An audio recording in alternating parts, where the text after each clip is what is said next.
Hi friends, welcome back to my channel. ಇವತ್ತಿನ promo ನೋಡಿದ್ರೆ ಅನಿಸುತ್ತೆ ಬಿಗ್ ಬಾಸಿಂದ ಈ ಮನೆಯ ನೆಗೆಟಿವ್ ಸದಸ್ಯ ಯಾರು ಅಂತ ಹೇಳ್ತಾರೆ. ಅದರಲ್ಲಿ ಎಲ್ಲರೂ ಕೂಡ ಪ್ರತಾಪ್ ನೇಮ್ನೆ ತಗೊತಾರೆ, ಆಲ್ಮೋಸ್ಟ್ 50%. ಅದರಲ್ಲಿ ವಿನಯ್ ಅವರು ಮತ್ತು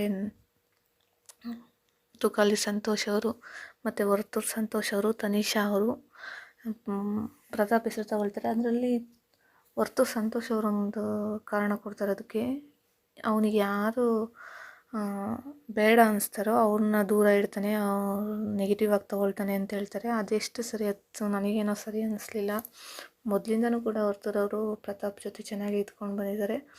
ಮತ್ತು ತನಿಷಾ ಅವರು ಒಂದು ಹೇಳಿಕೆ ಕಾರಣ ಕೊಡ್ತಾರೆ.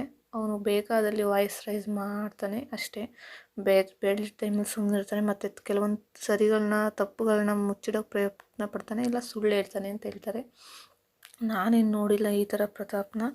ಸೊ ತನಿಷಾ ಅವರು ಯಾಕೋ ಪ್ರತಾಪ್ನೇ ಟಾರ್ಗೆಟ್ ಮಾಡ್ತಿದ್ದಾರೆ ಅನಿಸುತ್ತೆ. ಪ್ರತಾಪ್ ನೆಗೆಟಿವ್ ಪರ್ಸನ್ ಅಲ್ಲ ಅನಿಸುತ್ತೆ ನನಗೆ ಅನ್ಸಿದ ಮಟ್ಟಿಗೆ. ಅವ್ರು ಬೇಕಾದಾಗ ಮಾತಾಡ್ತಾರೆ, ಬೇಡ ಇದ್ದಾಗ ಸೈಲೆಂಟಾಗಿ ಇರ್ತಾರೆ. ಸೊ ಪ್ರೋಮೋದಲ್ಲಿ ತೋರಿಸ್ತಾ ಇದ್ದಾರೆ ನೆಗೆಟಿವ್ ಪ್ರತಾಪ್ ಅಂತ. ಸೊ ಎಪಿಸೋಡ್ ನೋಡಿದ್ರೆ ಗೊತ್ತಾಗುತ್ತೆ ಯಾರು ಜಾಸ್ತಿ ನೆಗೆಟಿವ್ ತೊಗೊಂಡಿದ್ದಾರೆ ಅಂತ.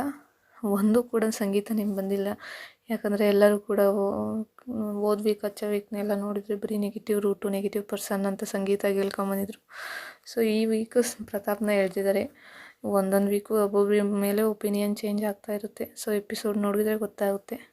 ಈ ವಿಡಿಯೋ ಇಷ್ಟ ಆದರೆ ಲೈಕ್ ಮಾಡಿ, ಶೇರ್ ಮಾಡಿ, ಸಬ್ಸ್ಕ್ರೈಬ್ ಮಾಡಿ. Thank you.